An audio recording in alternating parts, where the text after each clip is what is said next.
Salam sejahtera dalam kasih Kristus. Bapak, Ibu, saudara-saudari kekasih Kristus, kita akan kembali bersama-sama merayakan sakramen perjamuan kudus pada kebaktian Minggu tanggal 3 Juli 2022 yang akan dilakukan sebanyak 4 kali, yaitu pada kebaktian umum 1 pukul 6.30, kebaktian umum 2 pukul 9, kebaktian remaja pukul 11.30, dan kebaktian umum pemuda pukul 18 secara hybrid. Jemaat dan simpatisan dapat juga melakukan perjamuan kudus di rumah masing-masing. Untuk itu, saudaraku, jemaat dan simpatisan dihimbau untuk mempersiapkan diri masing-masing untuk mengikuti perjamuan kudus ini dengan sikap hormat kepada Tuhan dan mengikuti rangkaian ibadah live streaming dengan tepat waktu, karena bagian sakramen perjamuan kudus tidak akan direkam dan tidak akan disiarkan ulang. Perjamuan kudus ini terbuka bagi jemaat dan simpatisan yang telah mengaku percaya atau sidi dan tidak dalam penggembalaan khusus. Apa saja yang harus kita siapkan dalam perjamuan kudus di rumah masing-masing? Yang pertama, siapkan anggur perjamuan atau dapat menggunakan air teh atau air putih dengan takaran 1 atau 2 teguk sejumlah anggota yang akan mengikuti perjamuan kudus saat itu. Jemaat juga menyiapkan roti tawar untuk 1 suapan sebanyak jumlah anggota yang akan mengikuti perjamuan kudus. Pemimpin perjamuan adalah kepala keluarga atau anggota keluarga tertua yang bertugas membagikan anggur dan roti kepada anggota keluarga. Jika kondisi orang tertua tidak memungkinkan dikarenakan sakit atau alasan kesehatan, maka dapat ditentukan yang tertua di antara anak-anak untuk membagikan roti dan anggur perjamuan kudus.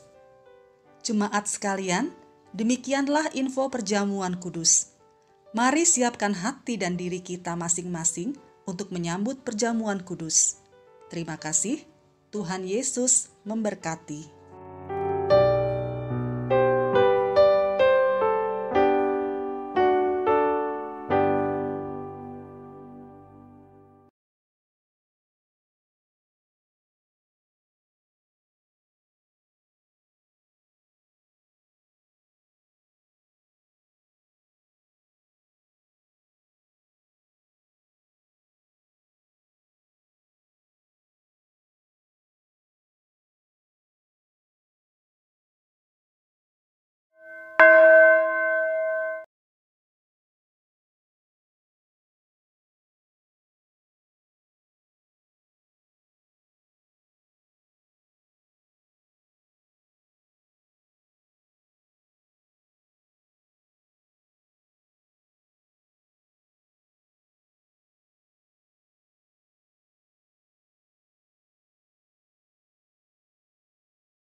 Jemaat yang dikasihi Tuhan Yesus Kristus, selamat sore, salam sejahtera.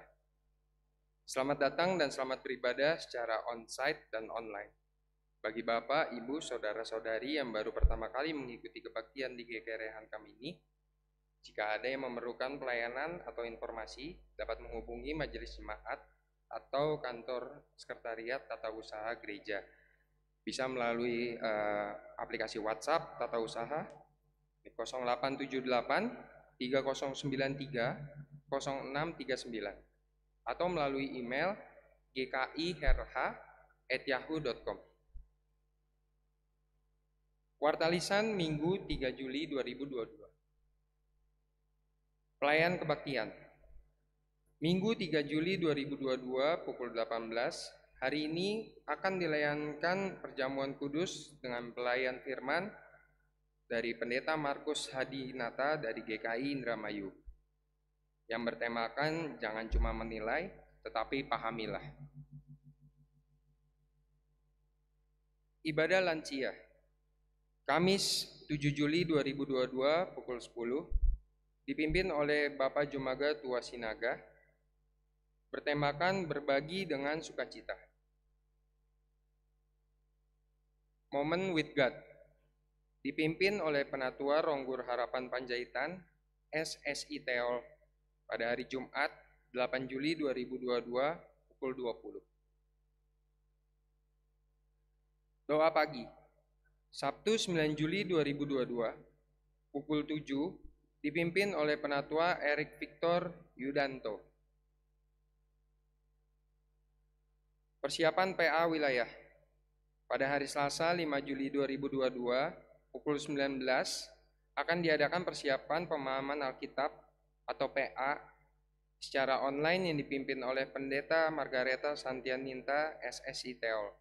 Untuk itu, bagi jemaat yang terpanggil untuk melayani, pendeta dan penatua diundang untuk hadir secara virtual. Pewartaan ini sebagai undangan resmi. Lomba Logo Bulan Budaya dan Kreativitas Seni, BBKS. Pada bulan Agustus nanti kita akan memasuki Bulan Budaya dan Kreativitas Seni atau BBKS. Sehubungan kegiatan tersebut, Panitia BBKS mengadakan Lomba Logo BBKS 2022 yang dilaksanakan dari tanggal 26 Juni sampai dengan tanggal 31 Juli 2022. Dan pemenang diumumkan pada tanggal 7 Agustus. Untuk kriteria, syarat, dan ketentuan dapat dilihat pada Warta Minggu. Demikian Warta Lisan 3 Juli 2022. Tuhan Yesus memberkati. Sebelum kita mulai ibadah, saya mengundang jemaat untuk bersaat teduh sejenak. Saat teduh dimulai.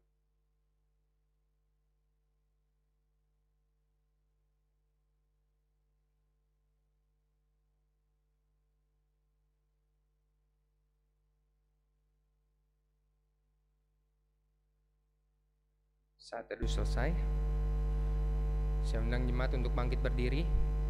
Kita angkat pujian kita dari PKJ 16, bait yang pertama dan bait yang kedua.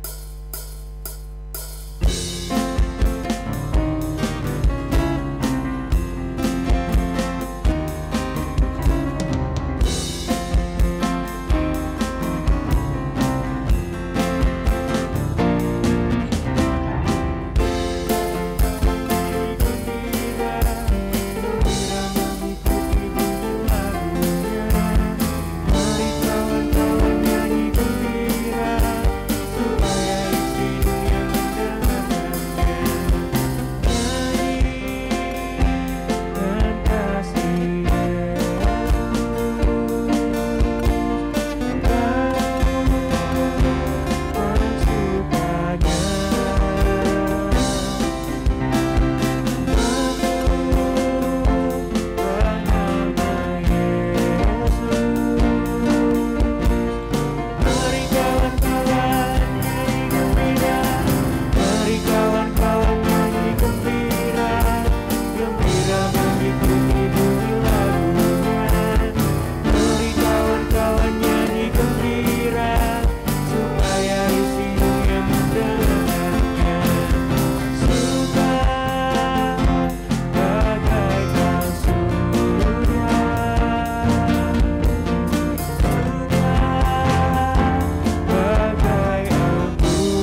Pertolongan kita adalah dalam nama Tuhan yang menjadikan langit dan bumi.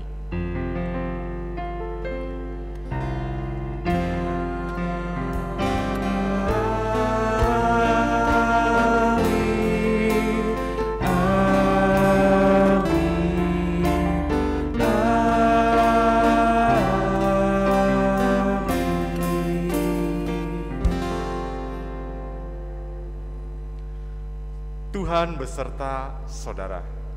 Dan beserta saudara juga.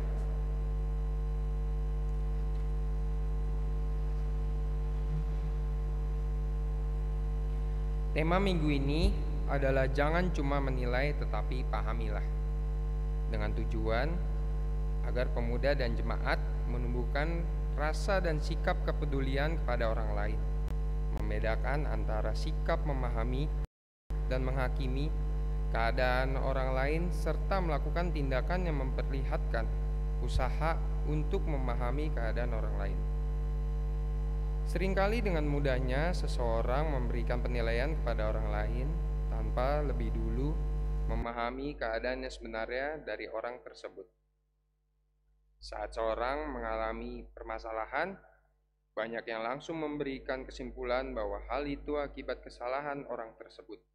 Hal yang perlu dilakukan dalam memberikan nasihat kepada orang lain adalah dengan memahami keadaan orang tersebut dan jangan menggunakan ukuran diri sendiri kepada orang lain.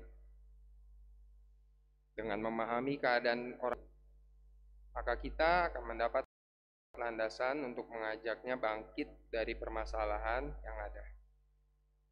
Demikianlah hendaknya terangmu bercahaya di depan orang, supaya mereka melihat perbuatanmu yang baik dan memuliakan Bapamu yang di sorga.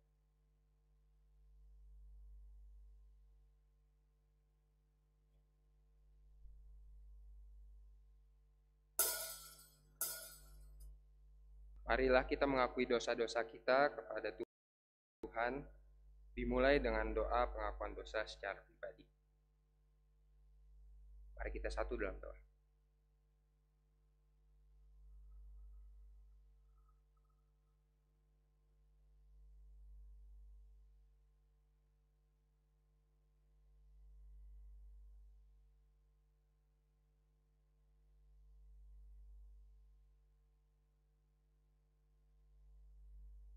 Begitu banyak Bapa dosa yang telah kami perbuat di sepanjang kehidupan kami ini Tuhan, baik itu sadar maupun tidak sadar, sering mengecewakan Engkau, mengecewakan sekeliling kami. Ini doa pengakuan dosa kami Bapa, kami naikkan hanya dalam nama Tuhan kami Yesus Kristus. Haleluya, amin.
Jemaat diundang untuk bangkit berdiri. Berita anugerah. Demikianlah berita anugerah dari Tuhan menurut 1 Petrus 2 ayat 24 sampai dengan ayat yang 25. Ia sendiri telah memikul dosa kita di dalam tubuhnya di kayu salib, supaya kita yang telah mati terhadap dosa hidup untuk kebenaran. Oleh bilur-bilurnya kamu telah sembuh. Sebab dahulu kamu sesat seperti domba, tetapi sekarang kamu telah kembali kepada gembala dan pemelihara jiwamu. Demikianlah berita anugerah dari Tuhan. Salam damai akan dilakukan pada saat prosesi perjamuan kudus.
Mari saudara kita berdoa sebelum kita mendengarkan firman Tuhan.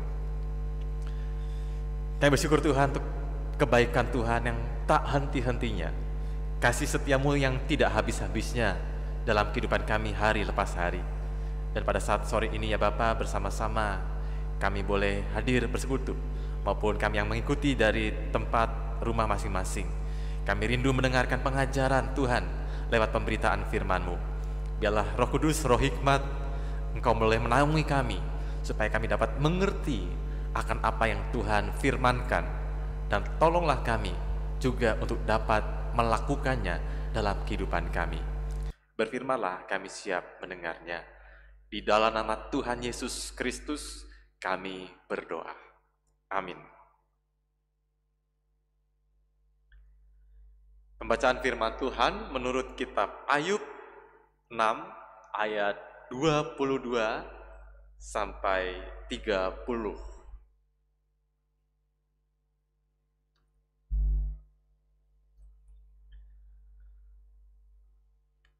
Ayub 6 ayat 22 sampai 30.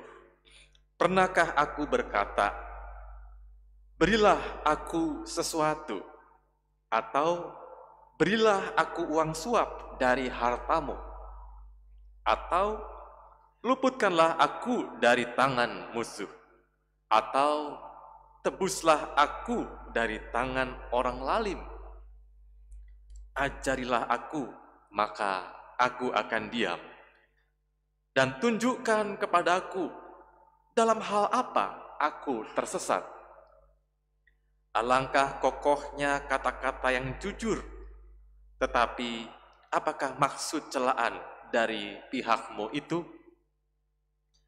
Apakah kamu bermaksud mencela perkataan? Apakah perkataan orang yang putus asa dianggap angin? Bahkan atas anak yatim kamu membuang undi, dan sahabatmu kamu perlakukan sebagai barang dagangan. Tetapi sekarang berpalinglah kepadaku. Aku tidak akan berdusta di hadapanmu. Berbaliklah, janganlah terjadi kecurangan. Berbaliklah, aku pasti benar. Apakah ada kecurangan pada lidahku? Apakah langit-langitku tidak dapat membeda-bedakan bencana? Demikianlah firman Tuhan. Berbahagialah mereka yang mendengarkan firman Allah dan yang memeliharanya.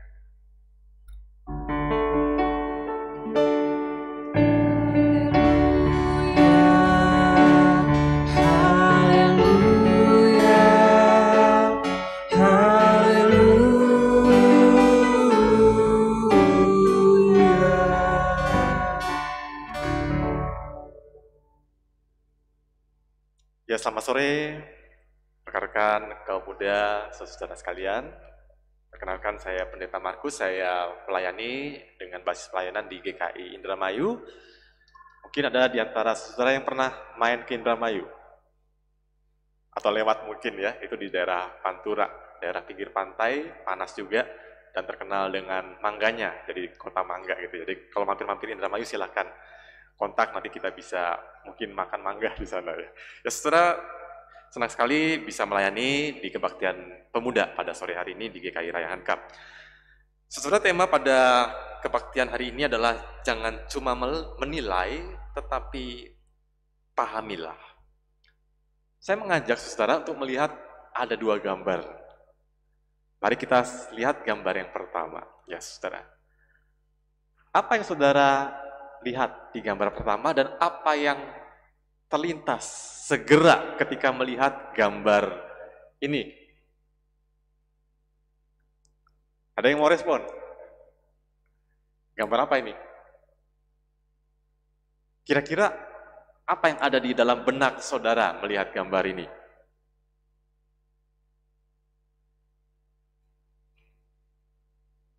Ada laki-laki pakai topi, pakai sjal, duduk di pinggir jalan. Ya? Lagi ngamen, oke, terima kasih Pak Rara. Lagi ngamen, oke. Ada yang lain? Oke, saudara simpan dalam persepsi saudara ya, apa yang menjadi persepsi saudara tentang gambar yang pertama. Nah, saya mengajak sekarang kita lihat gambar yang kedua.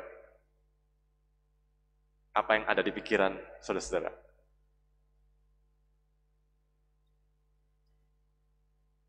Kira-kira ini orang seperti apa? Sudah? Ada persepsi dalam kepala masing-masing? Nah, sekarang saya tanya, kira-kira kenapa persepsi itu muncul dalam diri saudara-saudara? Tadi Pak Rara lagi ngamen. Kenapa kok persepsi itu muncul dalam diri kita? Atau mungkin kita sering lihat orang ngamen yang modelnya seperti itu gitu ya. Jadi kita, oh itu pasti orang yang ngamen. Padahal mungkin yang gambar pertama tadi, mungkin orang lagi nunggu anaknya, nggak tahu itu ya.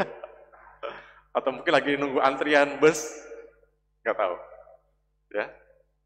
Yang kedua ini, wah ini orang kaya pasti gitu ya. Wah, pakaiannya bagus. Siapa tahu dia baru di PHK. Siapa tahu dia punya masalah dalam keluarganya. Nah, apa yang mau saya katakan adalah, dari contoh tadi, sederhana tadi adalah, kita sebagai manusia seringkali mudah menilai.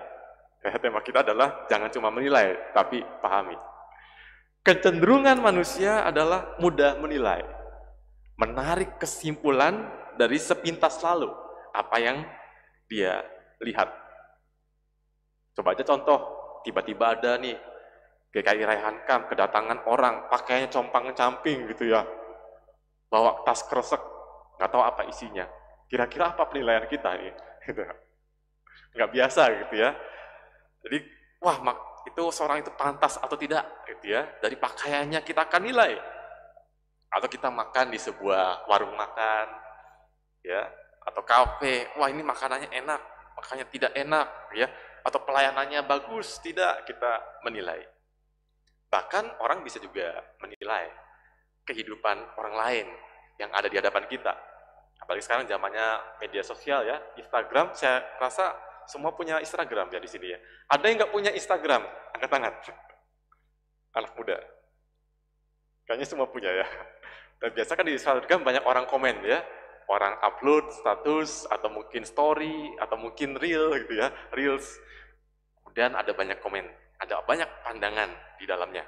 Ya, kita adalah manusia yang ketika melihat sesuatu, merespon, kemudian ada penilaian di dalamnya. Kita lihat next, slide berikut.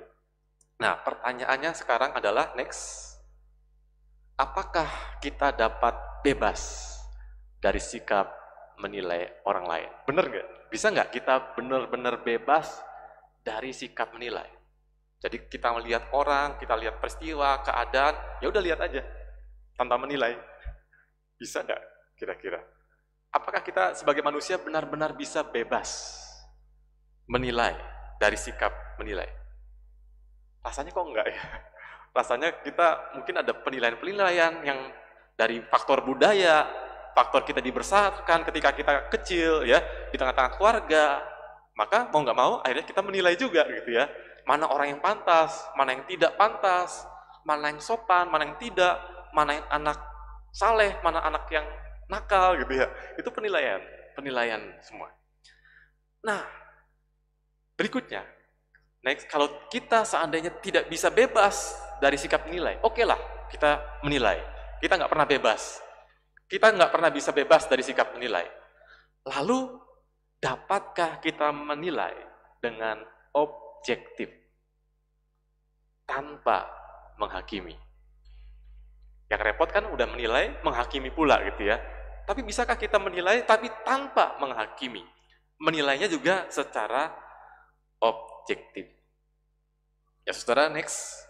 Satu hal yang mudah kita lakukan, kita katakan ya, kita katakan tetapi sulit kita lakukan adalah kita mencoba memahami orang lain. Menilai orang itu mudah, orang itu nggak pantas, orang itu mungkin bodoh dan sebagainya, orang itu pintar dan seterusnya. Mudah menilai, tetapi yang agaknya lebih sulit adalah coba memahami orang lain. Menilai orang lain gampang, tinggal kita komentar orang ini seperti apa. Tapi memahaminya dengan sungguh butuh usaha lebih. Ya, selanjutnya, next. Kenapa kita sulit memahami orang lain? Next. Kenapa kita sulit memahami orang lain? Saudara kalau dipahami seneng nggak? Siapa ini yang dalam masa-masa pacaran gitu ya, anak-anak muda itu ya, atau mungkin lagi menjalin relasi ya dengan lawan jenis, masuk serius akan ke jenjang selanjutnya. Enak nggak dipahami? Oh lagi sakit gitu ya, ditanya gimana nih sakitnya, apakah saya mau beliin bubur ayam gitu ya. Wah enak dipahami kan? Dan memahami sesungguhnya lebih ada effort. Kenapa sulit memahami orang lain? Yang pertama, next. Kenapa kita sulit memahami orang? Karena kita terlalu self-center. Pusat perhatiannya terlalu pada diri sendiri. Senternya, pusatnya adalah diri sendiri. Saudara, orang yang terlalu berpusat pada dirinya sendiri, dapat dipastikan dia sulit untuk keluar dari dirinya, untuk memperhatikan orang lain. Hanya pada penampilannya, pada perasaannya, pada kepentingannya, pokoknya diri sendiri yang dia fokuskan. Itu yang pertama. Next, yang kedua adalah kenapa kita sulit memahami orang lain? Karena ego. Saudara, setiap orang pada dasarnya punya ego. Setiap orang. Ya, setiap orang, semua manusia. Apa itu ego, saudara-saudara? Ego adalah tentang aku, tentang diri pribadi, rasa sadar akan diri sendiri. Ego juga bicara soal konsepsi individu tentang dirinya sendiri. Saudara ada yang belajar psikologi enggak ya? Kalau mungkin salah diluruskan gitu ya. Ego, setiap manusia punya ego. Dalam kadar tertentu, ego tidak jadi soal. Tidak mengganggu juga dalam kadar tertentu. Tetapi ketika ego itu kadarnya berlebihan, maka bisa mengganggu dalam relasi dengan orang lain. Egonya tinggi berarti orang itu biasanya apa ciri-cirinya? Mau menang sendiri gitu ya. Merasa paling benar, egonya tinggi sekali. Mudah tersinggung, tidak peduli, egonya tinggi. Itu yang menyebabkan orang sulit memahami orang lain. Next, selanjutnya, apa yang menyebabkan orang sulit memahami orang lain adalah tidak ingin repot, tidak ingin susah. Kalau orang mencoba keluar dari dirinya, mulai memahami orang lain, bisa jadi apa? Dia akan susah. Kenapa? Orang yang dia coba pahami mungkin akan meminta bantuan, waktunya, perhatiannya, tenaganya, gitu ya. Bahkan mungkin juga mau pinjam uang, nggak tahu gitu ya. Sehingga kita terlibat lagi dalam masalah orang itu, dalam persoalannya. Tentunya itu butuh waktu kita, butuh perhatian kita. Ya, orang nggak mau repot gitu ya. Jadi udahlah ngapain perhatian. Dan next, mengapa orang sulit memahami orang lain? Kecenderungannya sebelum ini orang tidak mau peduli. Udahlah ngapain peduli? Ya, ngapain peduli? Apakah orang itu lagi sedih, ada masalah, ngapain? Itu adalah orang itu yang masalahnya dia. Saya nggak mau peduli gitu ya. Orang cenderung cuek, tidak mau peduli. Itu beberapa hal setidaknya yang menyebabkan orang sulit memahami orang lain. Nah, saudara, next dalam bacaan kita hari ini dalam Ayub 6 ayat 22 sampai 30. Di sana kita bisa membaca bagaimana Ayub punya teman-teman. Ayub punya sahabat-sahabat. Tetapi Ayub merasa kecewa terhadap sahabat-sahabatnya. Ayub merasa dinilai plus dihakimi. Bukan hanya dinilai ya, tetapi juga dihakimi teman-temannya. Kenapa dia dihakimi? Oh, kamu pasti melakukan suatu kesalahan di hadapan Tuhan, dosa di hadapan Tuhan, maka kamu mengalami malapetaka, kamu mengalami musibah, kamu mengalami kesulitan, ya. Anak-anakmu mati, ya, hartamu ludes semua. Karena apa? Pasti ada dosa. Nggak mungkin kalau orang benar, jujur, lurus mengalami hal-hal demikian, ya. Dinilai plus dihakimi. Dan itulah yang next kita lihat dalam salah seorang temannya, ya, yang berpikir bahwa ketika ada malapetaka atau bencana yang dialami seseorang, pasti itu adalah sebuah tanda hukuman atau keberdosaan seseorang sehingga Tuhan menghukum dirinya. Ini teologi penghukuman gitu ya. Tuhan yang mudah murka, marah karena dosa gitu ya. Dan itulah yang dilakukan oleh sahabat Ayub yang bernama Elifaz.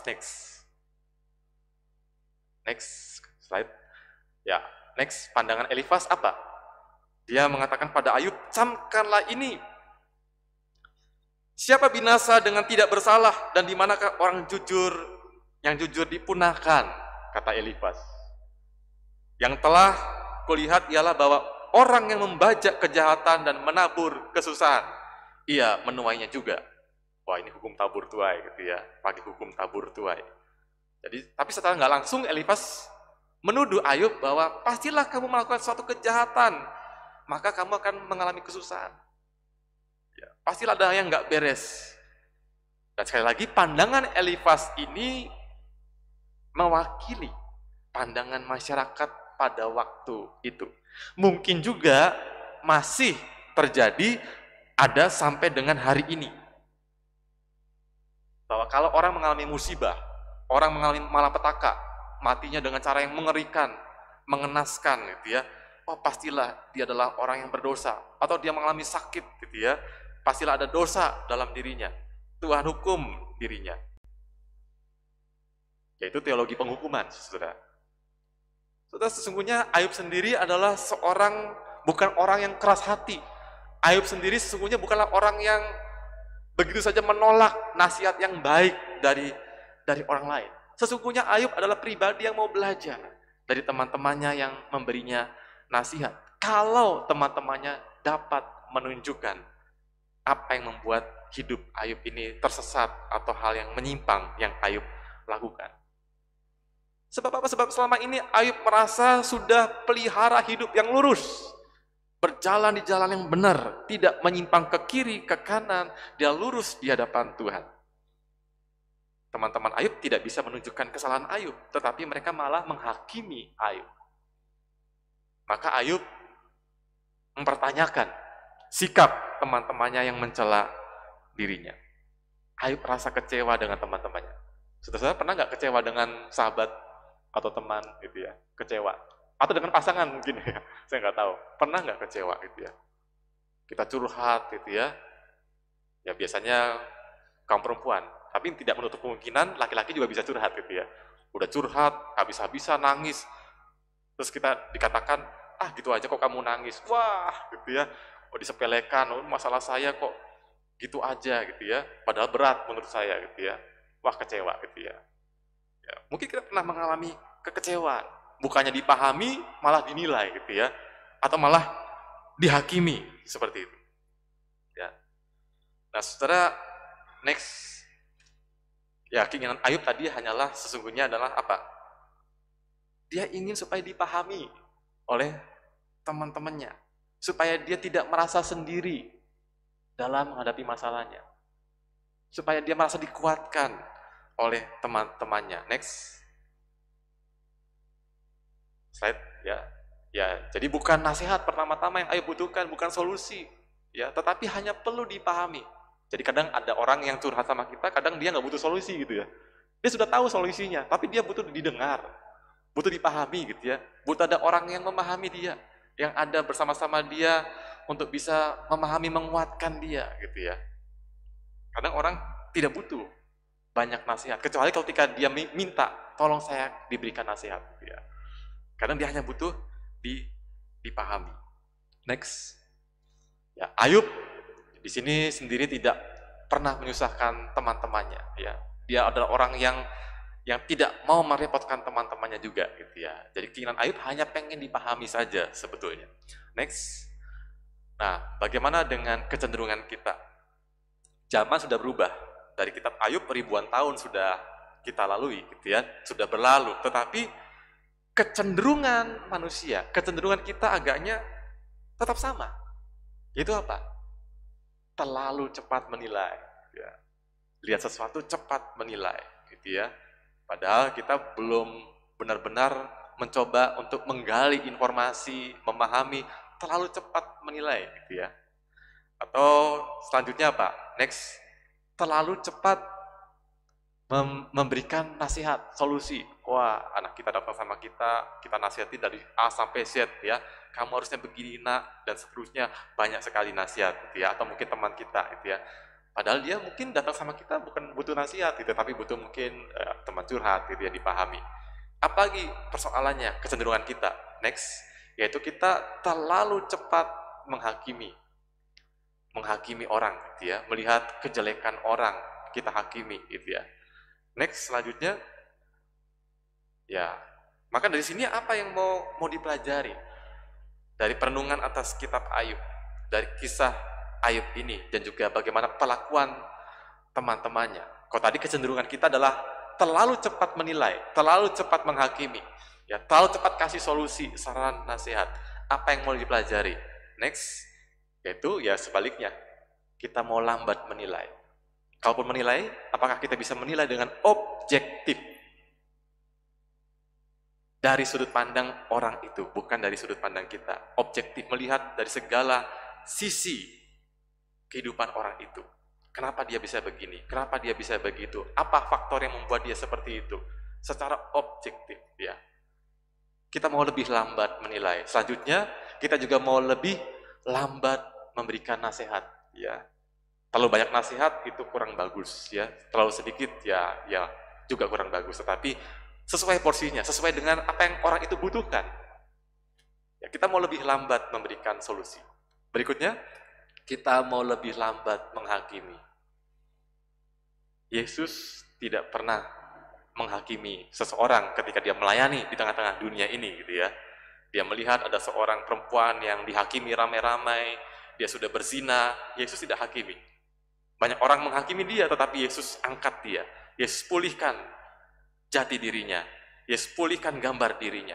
Yesus berikan kesempatan, ada pengampunan dosa yang tersedia gitu ya.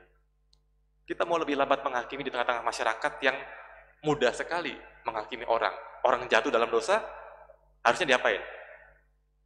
Dihakimi rame-rame, diinjak rame-rame, atau ditolong, dipulihkan. Ada orang jatuh dalam dosa nih, itu dosa. Kita hakimi rame-rame, harusnya nih ya, kita injak rame-rame, atau kita tolong orang itu. Kita pulihkan orang itu. Kan yang kedua harusnya, bukan dihakimi rame-rame ya. Itu harusnya yang terjadi. Tapi masyarakat kita cenderungnya yang mana? Yang pertama, menghakimi rame-rame atau menolong? Yang pertama. Dan kita nggak mau jadi seperti itu. Harusnya gereja beda. Ada orang jatuh dalam dosa, kita tolong. Kita angkat, kita pulihkan, kita doakan. Supaya apa? Dia hidup dalam relasi yang benar dengan Tuhan. Kita doakan. Bukan dihakimi rame-rame gitu ya. Selanjutnya, next. Kalau tadi lambat, sekarang cepatlah mendengar. Cepatlah memahami orang lain. Mendengar.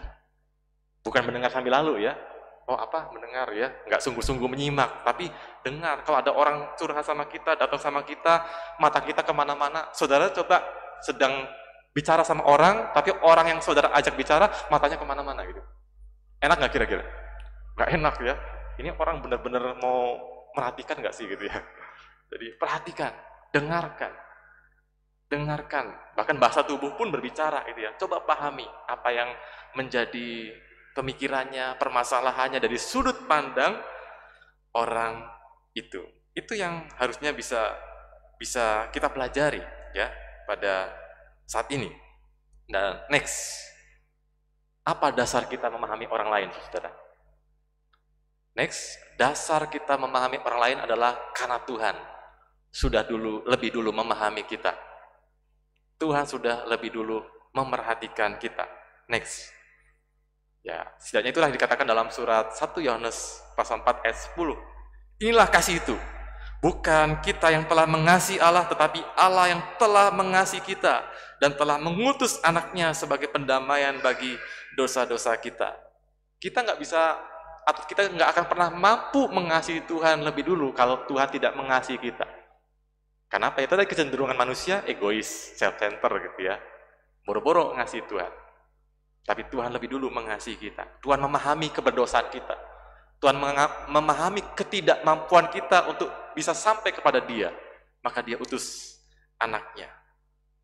Dia pulihkan relasi antara manusia dengan dirinya. Tuhan memahami keadaan kita. Dan Tuhan mau tolong kita. Itu dasar yang pertama. Yang kedua, next, adalah bahwa Tuhan ingin agar kita saling mengasihi. Next, itulah yang dicatat di dalam Matius 22 ayat 39. Kasihilah sesama manusia seperti dirimu sendiri. Kasihilah sesama manusia seperti dirimu sendiri.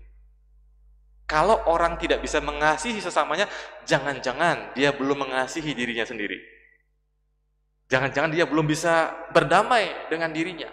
Sulit mengasihi orang lain, gitu ya. Maka syarat mengasihi orang lain adalah dia juga bisa mengasihi dirinya sendiri. Next, lalu apa batasan-batasan dalam memahami orang lain? Ada beberapa batasan, setidaknya ada 3 batasan dalam memahami orang lain. Yang pertama, next, jangan sampai orang itu menjadi ketergantungan sama kita. Itu nggak benar, gitu ya. Ada masalah, dia curah sama kita, oh kita senang, gitu ya. Kita jadi tempat bergantung. Kalau kita nggak ada, wah dia kelabakan. Jangan sampai dia tergantung sama kita. Ya kita bantu sampai apa? Dia benar-benar bisa menemukan solusi yang benar di jalan Tuhan. Dia akhirnya bisa menjadi seorang yang survive, mandiri, bahkan dia bisa tolong orang lain. Jangan sampai orang itu tergantung sama kita, gitu ya. Sedikit-sedikit cari kita, ya. Tapi yang benar adalah, oke, kita bantu, kemudian sampai dia bisa punya solusi dengan pertolongan Tuhan. Dia mengandalkan Tuhan. dia menjadi pribadi yang lebih dewasa gitu ya. Itu yang pertama. Yang kedua adalah next, ya sentuhan. Ini kadang sentuhan bisa disalah mengerti ya, apalagi lawan jenis itu ya. Wah, ada orang curhat, oh kita tepuk-tepuk, wah orang bisa salah paham ya. Jadi ini bahaya ya, budaya timur ya, apalagi budaya timur. Mungkin kalau barat nggak gitu jadi soal, tapi kalau budaya timur itu perlu hati-hati gitu ya. Kecuali kalau kita dengan pasangan kita sendiri, suami kita, istri kita, anak kita, oke kita rangkul, kita sentuh, yaitu anak kita sendiri gitu ya. Atau mungkin pasangan kita sendiri. Ada batasan-batasan. Kemudian next, batasan berikutnya adalah ya bahwa sadari ya, bahwa kemungkinan bisa terjadi penyimpangan ya ketika hubungan menjadi terlalu dalam ya, sehingga kita tidak lagi bisa objektif dalam menilai ya, apalagi kita tidak lagi bisa berpikir dengan jernih. Maka ini beberapa batasan yang perlu kita ada pada kita sebelum kita memahami orang lain. Dan ingat dasarnya adalah Tuhan sendiri. Ya, bahwa ada Tuhan ketika dalam proses kita mendengarkan orang lain, memahami orang lain. Libatkan Tuhan di sana. Libatkan Tuhan di sana. Jadi next, kenapa kita memahami orang lain? Kita mau memahami orang lain. Karena apa? Tuhan sudah memahami kita lebih dulu. Dan kita mau punya relasi yang intim dengan Tuhan supaya apa? Ketika kita hadir dalam komunitas pemuda misalnya ya, ataupun komunitas di keluarga saudara, kita mau memahami orang lain. Dasarnya apa? Sekali lagi dasarnya Tuhan sudah lebih dulu memahami kita. Maka kita mau memahami orang lain. Supaya apa? Orang lain itu bukan tergantung sama kita, tetapi orang itu akhirnya bisa mandiri, akhirnya menemukan jalan dalam Tuhan. Maka dia juga bisa menjadi berkat, bisa juga memberikan pemahaman buat orang lain. Jadi tema kita, jangan cuma nilai. Nilai itu gampang, tapi coba pahami. Coba tempatkan diri kita pada sisi dia. Mungkin kita akan melihat hal yang berbeda dan doakan ya apa yang menjadi yang terbaik menurut kehendak Tuhan dalam diri orang itu. Amin.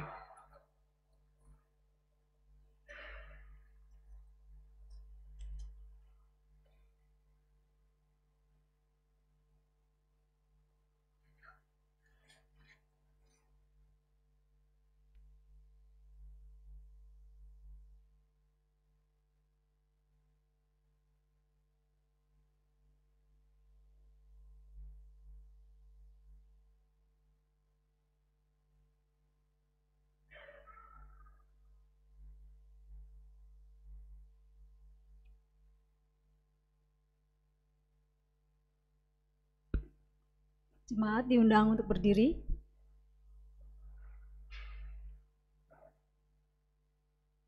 Jemaat yang terkasih, bersama dengan umat Allah di masa lalu, masa kini, dan masa depan, mengingat janji baptisan kita, marilah kita mengucapkan pengakuan iman rasuli.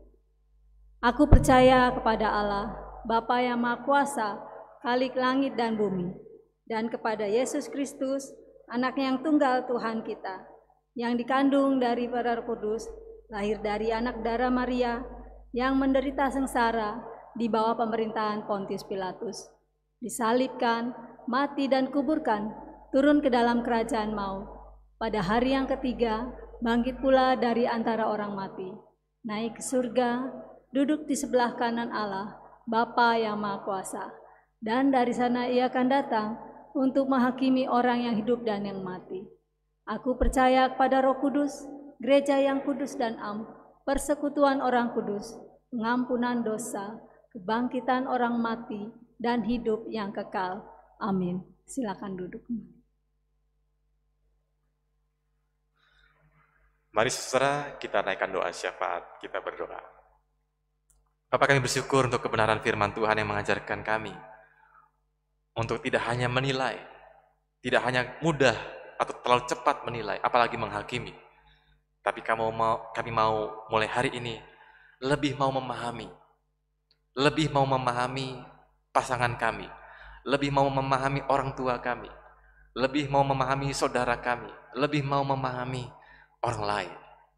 Karena Engkau sudah lebih dulu memahami kami, karena Engkau sudah lebih dulu mengasihi kami. Karena itu kami mau memberikan kasih seperti Tuhan mengasihi kami. Kami bersyukur Tuhan kami boleh berada di tengah-tengah komunitas gereja Tuhan, di tengah-tengah GKI Raya Hankam. Kami bersyukur ada punya komunitas kaum muda, pemuda, yang bisa menjadi tempat, sarana, komunitas untuk kami boleh saling berbagi. Kami boleh merasakan dikuatkan. Kami tidak perlu menjalani kehidupan kami dengan persoalannya sendirian, sebab ada komunitas yang senantiasa ada, mendukung, mendoakan, memberikan support kepada kami untuk berjalan di dalam ketaatan kepada Tuhan. Kami mendoakan untuk segenap karya pelayanan yang dilakukan di tengah-tengah jemaat GKI Raya Hankam. Tuhan berkati sehingga setiap pelayanan, setiap program pelayanan yang dikerjakan, dijalankan, itu boleh semakin membuat kami rindu mengalami perjumpaan dengan Tuhan, membuat kami semakin menyadari siapa diri kami di tengah-tengah dunia ini, membuat kami semakin dikuatkan untuk boleh mengerjakan karya kasih dalam segenap kehidupan kami. Kami mendoakan untuk pelayanan segenap majelis jemaat, pengurus aktivis di tengah-tengah pelayanan jemaat GKI Raya Hankam. Kami juga berdoa bagi Pendeta Margareta dan keluarganya, Pendeta Bagus dan keluarganya, Pendeta Emeritus Eli dan juga keluarganya, dan juga Penatua Ronggur yang menjalani proses kependetaan di tempat ini. Kiranya mereka semua diberikan kesehatan, sukacita dalam melayani Tuhan di tempat ini, bersama-sama dengan majelis jemaat dan juga umat Tuhan di tempat ini. Kami juga berdoa apabila ada di antara kami yang saat ini sedang sakit ataupun dalam pemulihan. Tuhan kiranya berkati setiap obat-obatan, makanan, minuman, istirahat, dan juga support dari anggota keluarga. Tuhan pakai untuk kesembuhan mereka. Dan bila ada di antara kami yang sedang berduka karena kehilangan orang yang dicintai, Roh Kudus, Engkau sendiri yang boleh memberikan kekuatan dan penghiburan kepadanya. Kami juga berdoa untuk setiap pergumulan kami. Mungkin ada yang bergumul dengan studinya, dengan skripsinya, atau mungkin dengan tesisnya, atau mungkin dengan pekerjaannya, dengan usahanya, dengan relasi dengan pasangannya, atau mungkin dengan keluarganya. Tuhan kiranya boleh berikan hikmat bijaksana, sehingga ada jalan keluar yang terbaik, yang berkenan, dan juga mempermuliakan nama Tuhan. Kami juga berdoa bagi kehidupan masyarakat, terutama di tengah-tengah kota Bekasi ini. Tuhan sendiri yang boleh memberikan hikmat bijaksana bagi pemerintahan kota Bekasi, dan juga secara lebih luas bagi bangsa dan negara yang kami cintai ini, negara Kesatuan Republik Indonesia. Kami mendoakan untuk Bapak Presiden Joko Widodo, berikan dia penyertaan-Mu, hikmat-Mu, berikan dia kebijaksanaan untuk dapat memimpin bangsa ini bersama dengan para pejabat yang ada, sehingga mereka sungguh-sungguh menjalankan wewenang kepercayaan masyarakat dengan takut akan Tuhan, dengan sebaik-baiknya bagi kesejahteraan dan kemajuan bangsa ini. Inilah ya Bapak segenap doa syafaat kami yang kami naikkan demi nama Yesus Kristus Tuhan kami. Amin.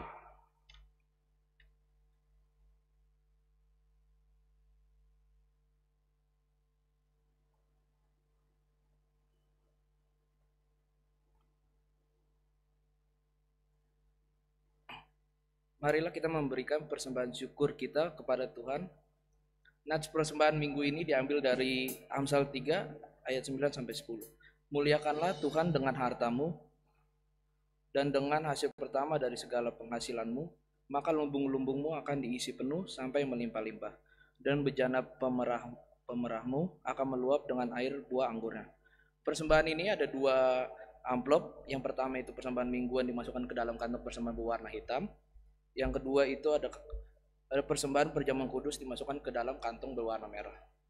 Persembahan dapat ditransfer melalui scan QR code atau ke rekening gereja atas nama GKI Raya Hankam yang terlihat di layar. Dan bagi jemaat yang ada dalam ruang kebaktian dapat memberikan persembahan amplop persembahan yang tersedia, kemudian memasukkannya ke kantong persembahan yang akan diedarkan oleh petugas, atau dengan scan QR code yang ditempel pada bangku jemaat.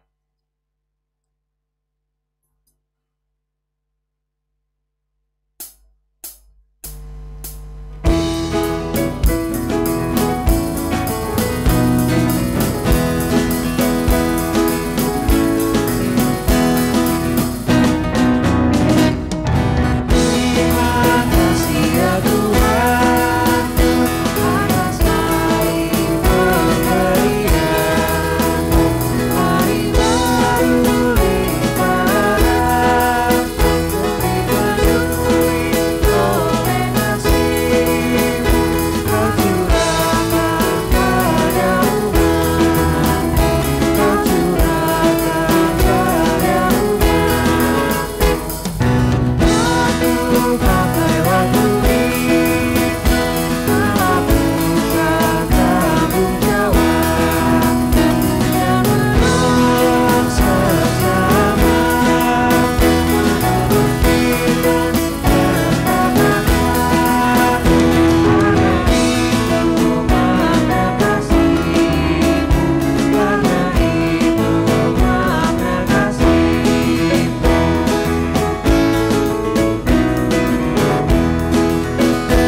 kita berdiri. Marilah kita berdoa. Ya Bapa, terima kasih atas penyertaan-Mu yang tak henti-hentinya Kau curahkan kepada kami. Terima kasih atas setiap berkat yang Kau berikan bagi kami. Ya Bapa, sebentar kami akan memberikan persembahan kami, kiranya Engkau memberkati tangan-tangan yang akan memberi. Kiranya persembahan ini dapat menjadi persembahan yang harum dan berkenan di hadapan-Mu. Inilah doa kami yang panjatkan kepadamu. Dalam nama Tuhan Yesus kami telah berdoa dan mengucap syukur. Amin.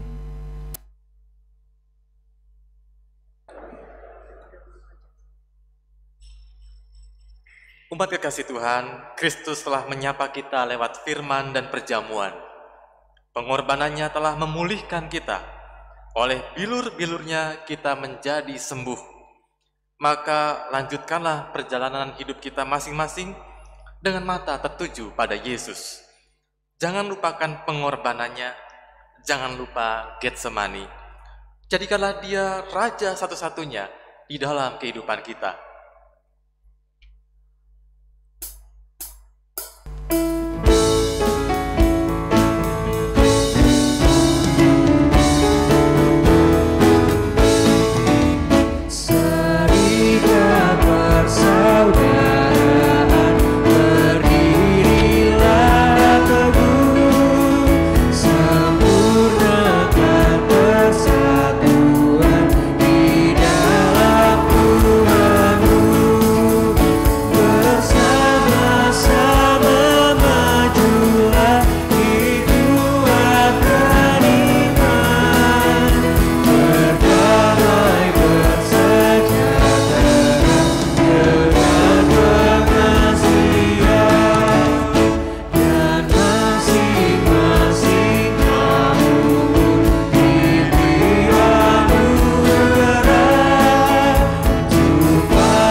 Arahkanlah hatimu kepada Tuhan.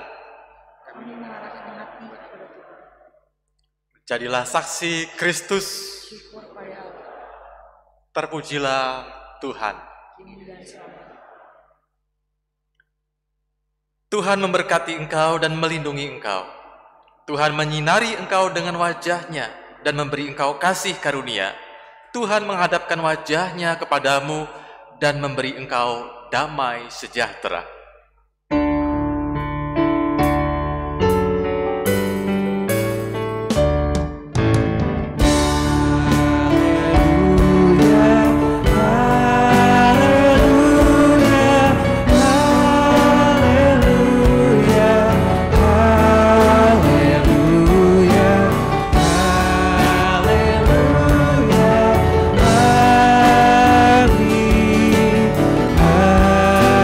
Amin.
jemaat dipersilakan untuk duduk. Sebelum meninggalkan tempat ibadah ini, jemaat dipersilakan untuk bersaat teduh sejenak. Saat teduh dimulai.